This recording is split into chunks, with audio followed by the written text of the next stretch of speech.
In this video, we will show you how to replace your left front axle on this Nissan Altima. This will be located behind your front wheel. Let's get into it. Okay friend, let's get started on our job. The first thing we need to do is safely raise and support the front of the vehicle with the suspension hanging. Once you've done that, we'll remove all 5 of our 21mm lug nuts and then the wheel.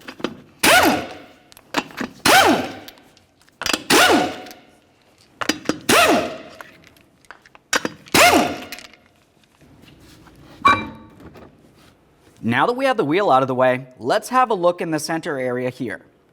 We are going to have to remove the axle nut.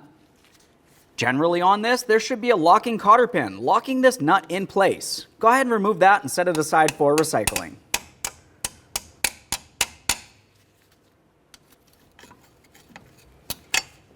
After that, we'll remove the lock from around this area.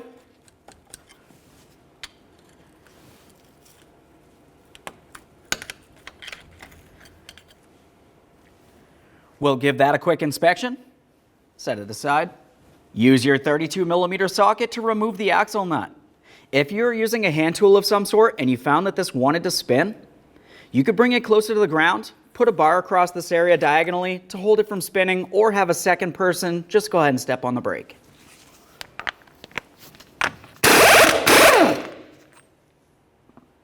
Continue on with a hammer and punch. Directly in the center of the axle, we're going to give this a couple bonks to try to break this free from the wheel bearing.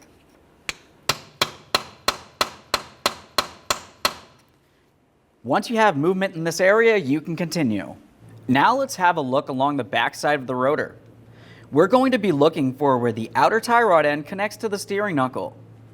Remove the locking cotter pin and then your 19mm mounting nut.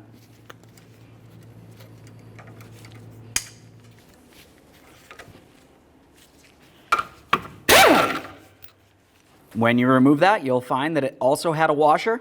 Now we can start the nut on there, just a couple threads. Now we'll use a hammer, cause some vibration, and that should break this free. When doing so, be extremely careful not to cause any damage to the outer tie rod end.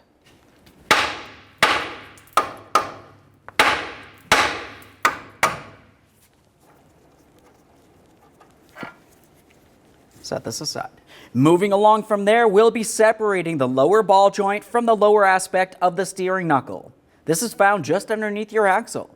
Now to do this, you're going to find that you have an 18mm headed bolt that makes its way through from the rear towards the front. We'll use an 18mm on both sides of this.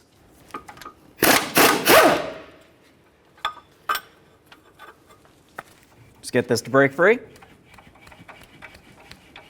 We'll continue on with a hammer and punch, drive this straight through.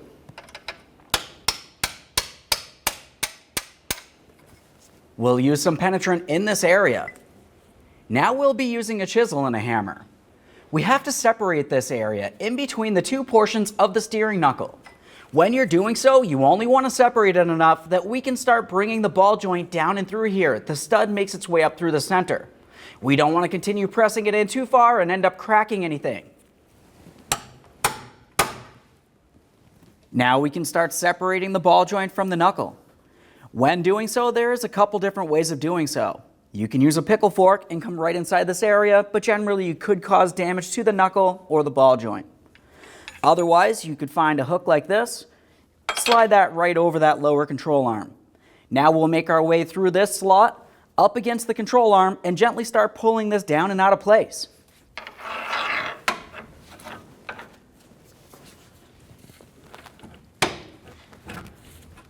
With that separated, carefully swing the knuckle out of the way.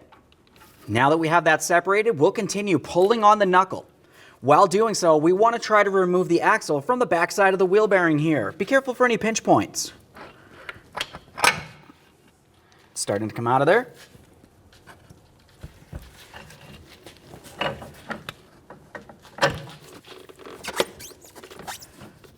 Now we'll make our way underneath the subframe. You'll find that you have a small skid plate that makes its way along the subframe towards the front. We have to dislodge the rear aspect of this by removing 2 push clips from the area. To remove the push clips, you can generally use a small screwdriver or even a trim tool. Separate the center from the outer portion, and that should unlock it. With it unlocked, you should be able to remove the entire thing from the area and give it a quick inspection. We'll move along to the second push clip here, removing the center first, dislodging that. At this point, we'll make our way up into this area. With that skid plate dislodged, we'll make our way up to where the axle connects to the transmission using a pry bar, gently prying these two areas apart. Be careful with the axle so it doesn't fall out and potentially hurt you. Keep in mind there could be transmission fluid, so have a collection receptacle handy.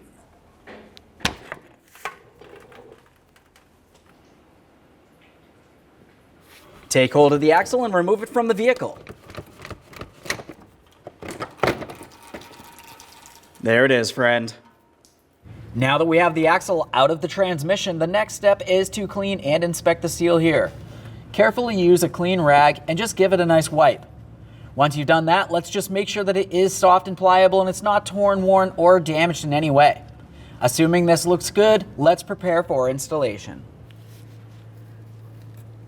We'll carefully bring this into place, aligning the shaft with the hole going into the transmission. Being careful not to damage the seal, we'll continue pressing this in.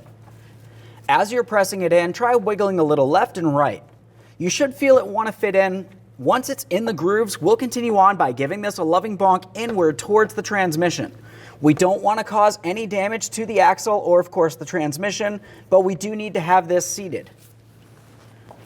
Let's use a rubber mallet for this so we don't cause any damage. Now, as I was driving that in, I could feel it move in towards the transmission, and then I heard an audible difference. Take hold of this inboard side here without pulling the boot out of place and try to remove the axle from the transmission. Assuming it's locked in, we can continue on. Let's continue on with some anti-seize along the splined area of the axle. Take hold of the axle. We'll start putting this area into the backside of the wheel bearing. To do this, we'll be pulling away on the knuckle a little bit so we can swing this in. Once you have this portion of the axle going into the bearing, we also have to pull down on the control arm so we can bring that ball joint stud through the bottom of the knuckle.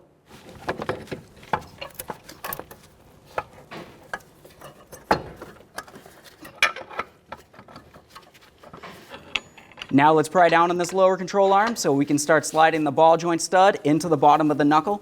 While doing so, we want to pay attention to the axle and make sure that it is sliding into the backside of the wheel bearing.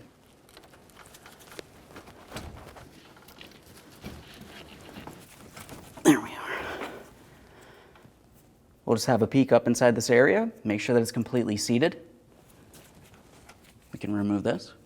With that ball joint pressed into place, we'll continue on with our mounting bolt. Typically, it is a good idea to replace this bolt. If you are not replacing it, you also should use some blue thread locker. We'll start this through, start it in position, and then torque it to 72 foot-pounds.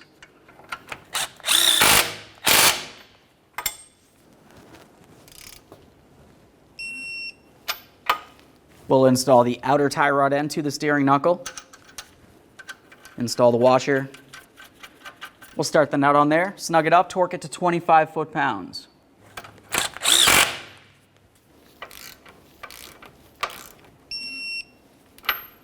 We'll install the locking cotter pin.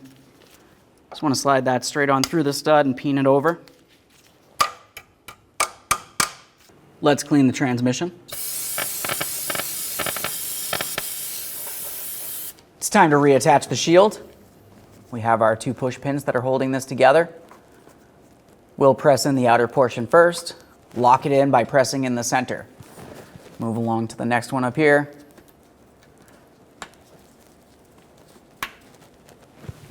Now it's time to reinstall the axle nut. We'll take this and bottom it out against the wheel bearing. You never want to use an impact tool on this because you could cause damage to your wheel bearing. We'll just make sure this is snug and then we'll get it a little closer to the ground so we can torque it. Now let's torque this to 135 foot-pounds. You'll find that I have a pry bar coming diagonally down through this area, down to the ground to hold this in place. Now we can torque this. Now that we have that axle nut torqued, let's continue on with this locking tab. We'll just take this and keep turning it until it aligns one of the slots on this with the hole that goes through the axle shaft itself. Once it does, we'll take our locking cotter pin, slide it right on through there and pin it over.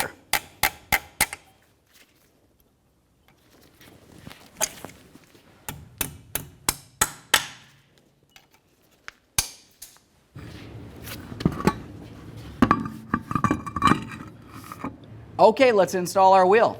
Start on all 5 of your 21mm lug nuts, we'll bottom them out and get the wheel back on the ground.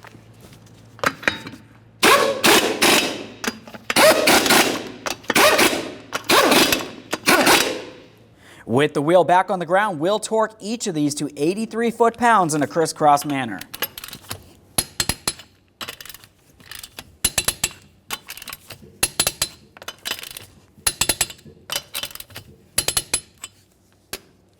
Torqued. Okay, friend, we've got our vehicle back together. At this point, hop in it, take it for a road test, listen for funny noises, and get yourself safely down to your local alignment shop. Thanks for watching. When only the best will do, demand TRQ. The only company that lets you view before you do.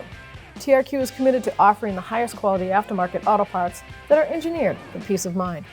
Thanks for using and viewing with TRQ.